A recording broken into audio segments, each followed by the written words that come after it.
রব বলেন, হে মানুষ, তোমাকে খুব দামি করে আমি আল্লাহ বানিয়েছি, খুব দামি করে আমি আল্লাহ বানিয়েছি। তুমি তোমার 3.5 হাত বডির দিকে তাকায়া দেখো, আমি আল্লাহ এই বডিকে শুধুমাত্র নাপাক পানির মাধ্যমে আমি আল্লাহ বানিয়েছি। 1 ফুটা নাপাক পানির মাধ্যমে আল্লাহ বানিয়েছি। কয় ফুটা? 1 ফুটা নাপাক পানির মাধ্যমে আমি আল্লাহ তোমার এই 3.5 হাত বডিকে বানিয়েছি। খুব যত্ন করে তোমার মায়ের রেহমের মধ্যে যখন তোমরা ছিলা, খুব যত্ন সহকারে আমি রব তোমাদেরকে ওই রেহেমের ভিতরে বানিয়েছি 1 ফোঁটা নাপাক পানি দ্বারা। আমি আল্লাহ আসমানকে বানিয়েছি কুন ফায়াকুন দ্বারা, আমি আল্লাহ জমিনকে বানিয়েছি কুন ফায়াকুন দ্বারা, আমি আল্লাহ কীট পতঙ্গকে বানিয়েছি কুন ফায়াকুন দ্বারা, আমি আল্লাহ সমস্ত কিছুকে বানিয়েছি কুন ফায়াকুন দ্বারা। আমি আল্লাহ বলেছি যখন কুন হয়ে যাও, হয়ে গেছে।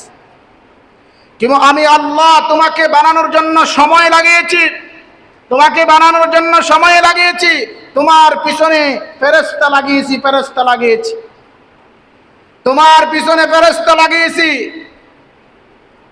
তুমি যখন মায়ের পেটের ভিতরে ছিলা, তুমি যখন একা একা ছিল না, আমি রব ওই মায়ের পেটের ভিতরে ফেরেশতা নিয়োজিত করে দিয়েছি।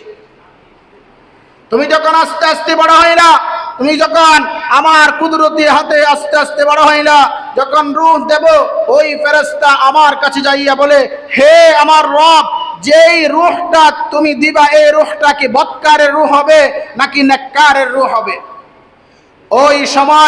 ওই সময় খেয়াল করবেন, ওই সময় রবের পক্ষ থেকে হুকুম হয়ে গেছে, রবের পক্ষ থেকে হুকুম হয়ে গেছে কোন রূহটা, কোন কলবটা ভালো হবে, কোন কলবটা খারাপ হবে, কোন লোকটা ভালো হবে, কোন লোকটা খারাপ হবে, কোন ছেলেটা বেয়াদব হবে, কোন ছেলেটা আদব হবে, কোন মানুষটা ভালোর দিকে যাবে, কোন মানুষটা খারাপের দিকে যাবে, কোন মানুষটা জান্নাতি হবে, কোন মানুষটা জাহান্নামী হবে। ওই দিন রব সিলেক্ট করে দিয়েছেন, ওই দিন রব সিলেক্ট করে দিয়েছেন। এই জন্য রব বলে, তোমার ছেলে যখন মায়ের পেটের ভিতরে থাকে, মার কর্তব্য হলো বেশি বেশি কোরআনের তেলাওয়াত করা। এই জন্য রব যেন তার রূহকে, ভালো রূহটা যেন তার অন্তরের মধ্যে ফুৎকার করে দেয়। এই জন্য আমার রাসূল সাল্লাল্লাহু আলাইহি ওয়াসাল্লাম কোরআনুল কারীমের মধ্যে সব সময় মুমিনদেরকে ডেকে ডেকে বলে, মুমিন, তোমার অকলব যদি পবিত্র হয়ে যায়, তুমি পরিপূর্ণ পবিত্র হয়ে যাবে। এই জন্য ভাই দুস্থ বুজুর্গ, বুঝে থাকলে বলুন, কলবের 1 নাম্বার রূপ কি? হিংসা। 1 নাম্বার রূপ কি? হিংসা। হিংসা মানুষকে এমন ভাবে ধ্বংস করে, জিন্দেগির তামাম সওয়াবকে গায়েল করে ফেলে, তামাম সওয়াবকে চিরতরে ধ্বংস করে দেয়। এই জন্য রাসূল বলেন, যেই ব্যক্তির ভিতরে বিন্দু পরিমাণ হিংসা আছে, ওই ব্যক্তি কখনো কোনো অবস্থাতেই জান্নাতি হইতে পারে না। দুনিয়ার মধ্যে হিংসা যারা করে, এদের জন্য দুনিয়ার মধ্যে শাস্তি 4টা। কয়টা? 4টা। 1 নাম্বার শাস্তি, হিংসুক যারা, তাদের মন অস্থিরতা সব সময় থাকবে, তাদের দুশ্চিন্তা সব সময় থাকবে। দুশ্চিন্তা করতে করতে এমন সময় তাদের দিল ধ্বংস হয়ে যায়, এমন সময় আসতে পারে সে অন্তরে জ্বলে পুড়ে সারকার হয়ে যায়। 1 নম্বর দুনিয়ার অপকারিতা।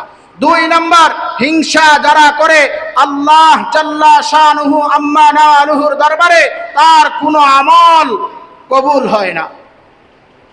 3 নম্বর, যারা হিংসা করবে, আল্লাহর সমস্ত রহমত থেকে সে বঞ্চিত হবে।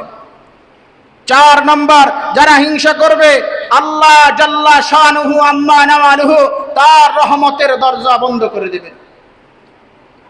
এই জন্য আমার রাসূল সাল্লাল্লাহু আলাইহি ওয়াসাল্লাম বারবার ডেকে ডেকে বলেন, হে আমার বান্দারা, তোমরা তোমার জীবনকে আখিরাতের জীবন বানাও।